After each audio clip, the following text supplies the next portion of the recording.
रघुपति राघव राजा राम, पतित पावन सीताराम।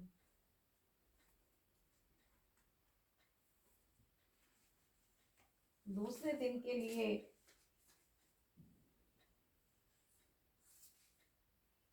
जैसे इंद्र को अपना व्रज प्यारा होता है, वैसे ही खलों की व्रज के समान अपने कड़वे वचन प्रिय होते हैं, और वे इंद्र के जैसे हजारों या नेत्रों से पराया अमंगल देखा करते हैं। खलों की यह रीति है कि जब वे उदासीन मित्र अथवा हित किसी का भला सुनते हैं तो ईर्ष्या की आंचल से जल जाते हैं। इसीलिए मैंने दोनों हाथ जोड़कर प्रेम सहित इनकी विनती करती हूँ। यह प्रार्थना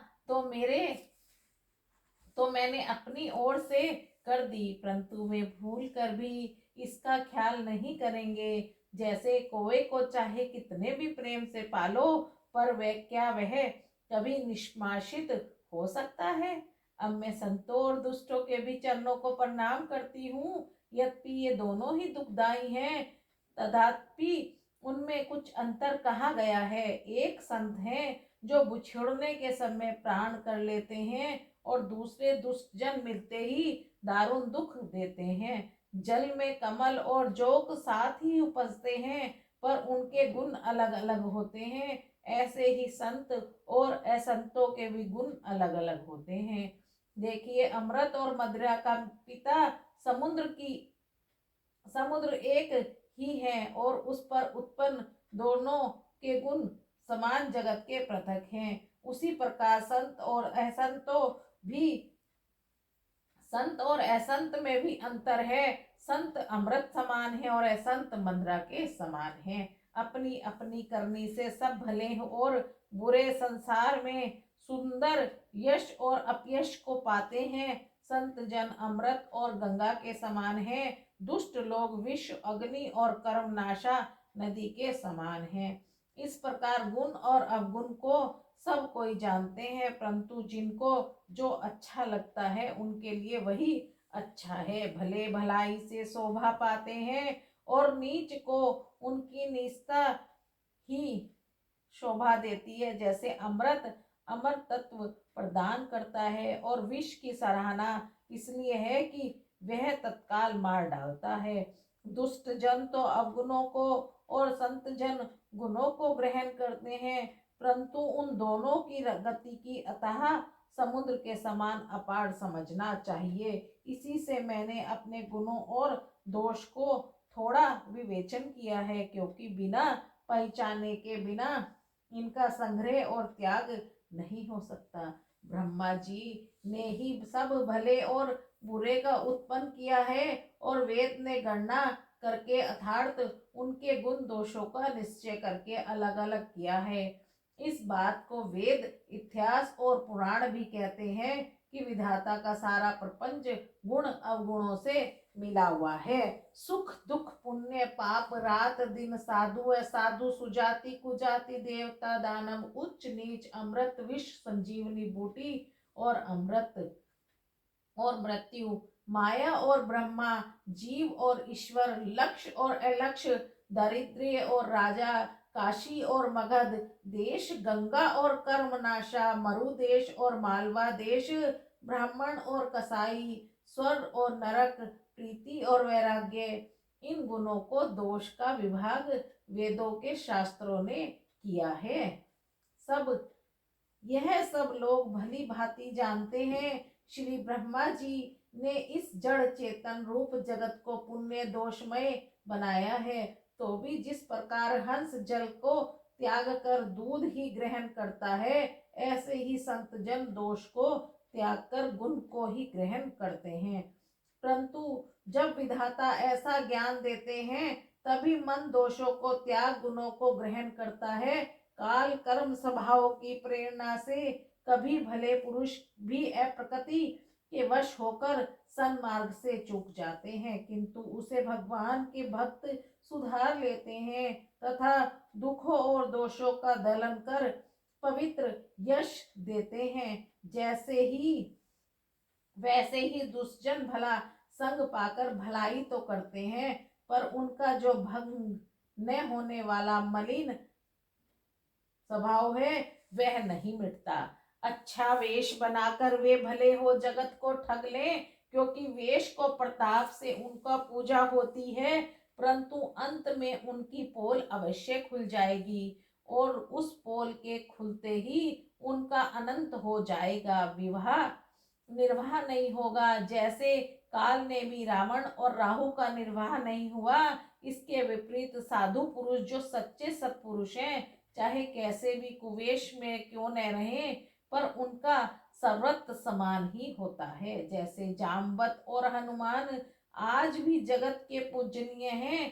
कुसंगति में हानि और अच्छी संगति में तो लाभ ही है। यह बात वेदों में भी कही गई है और संसार में भी सब लोग अच्छी तरह जानते हैं। जैसे धूल वायु के सहारे आकाश पर चढ़ जाती है और जब वह नीचे गिरने वाले जल का साथ करती है तब वह कीचड़ बन जाती है।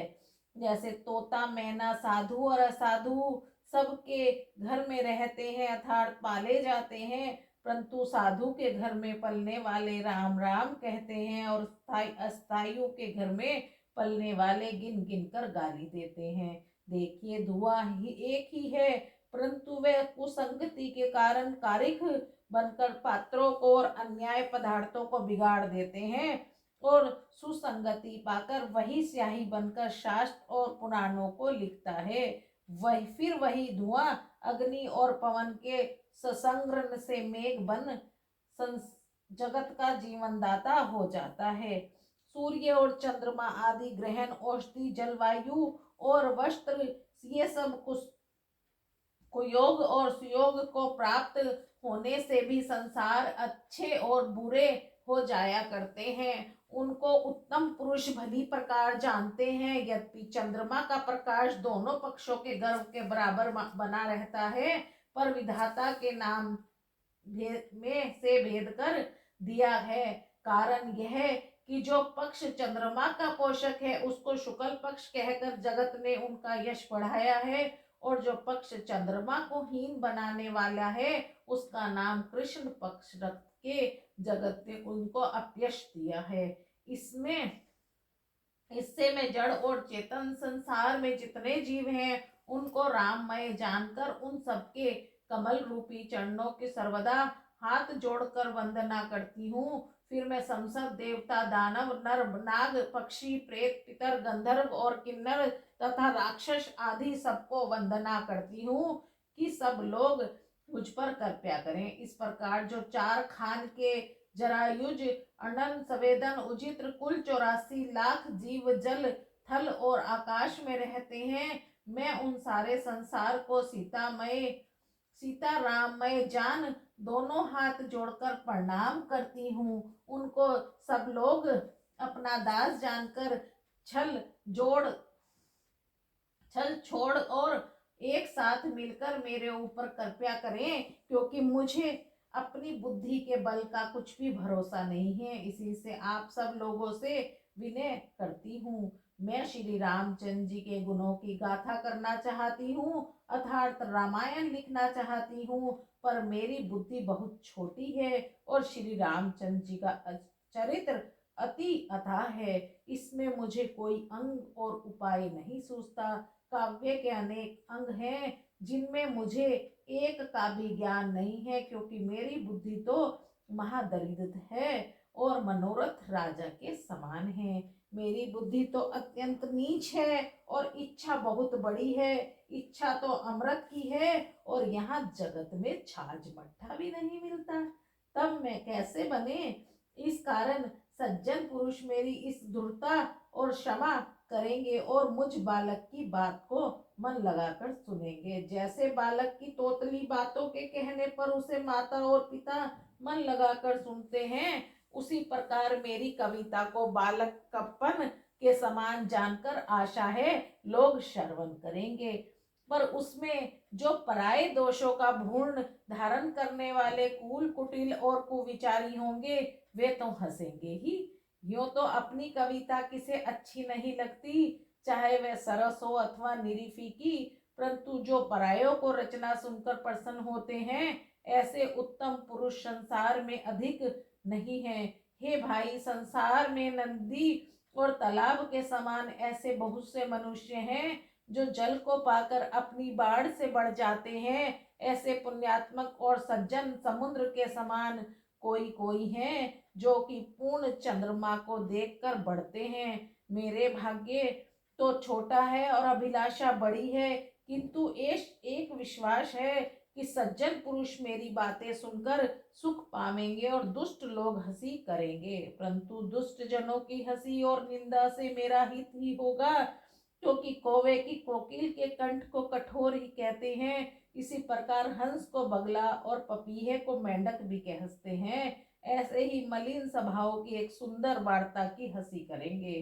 फिर जो लोग कविता के रस को रसिक नहीं हैं और जिनको श्री रामचंद्र जी के चरणों में स्नेह नहीं है, उनकी तो एक हास्य रस युक्त होकर सुख देने वाली है। एक तो यह कविता भाषा में हो रही है, दूसरे मेरी बुद्धि भोरी है, इसमें वह हंसने ही योग्य है।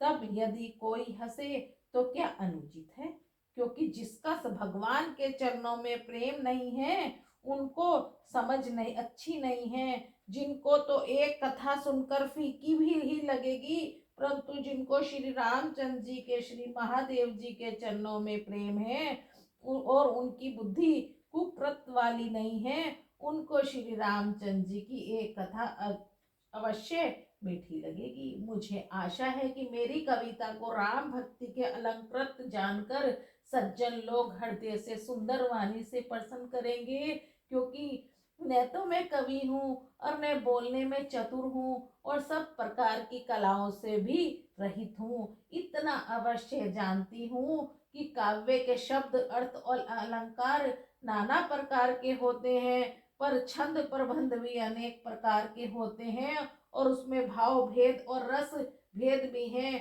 और काव्य के दोष और गुण अनेक प्रकार के होते हैं। परंतु क्या कहूँ, मुझ में तो काव्य का एक भी ज्ञान नहीं है। मेरा केवल कोरा कागज सामने है, इस पर लिखकर सत्य कर दे रही हूँ। यद्यपि मेरी कविता संसद गुणों के से रहित है, तो भी उसमें संसार विदित एक गुण अवश्य है। यह विचार कर जिनको निर्मल ज्ञान है, ऐसे सज्जन मनुष्य सुनेंगे ही। उसमें उद्धार श्री रामचंद्र जी का नाम है, जो बड़ा पवित्र और वेदों पुराणों का सार है। वह नाम मंगल का घर और अमंगल को हरने वाला है। जिनको की पार्वती सहित श्री महादेव जी की जपा करते हैं, मेरा ऐसा ख्याल है कि चाहे कोई भी कैसे भी सुख भी की बनाई हुई विचित्र कविता क्यों न हो, वह श्री राम के बिना शोभा नहीं पाती। जैसे चंद्रमुखी स्त्री चाहे कितने भी भले प्रकार के श्रृंगार क्यों न कर ले, पर बिना वस्त्रों के उसकी भी शोभा नहीं होती। इसके विपरीत कैसे की कुकवि की बनाई हुई गुण सहित कविता क्यों न हो, यदि उसमें राम नाम अंकित है तो बुद्धिमान और पंडित जन उसी के आदर सहित कहते हुए सुनते हैं, क्योंकि सत्पुरुष तो मधुर भोरे के समान गुण को ग्रहण करते हैं।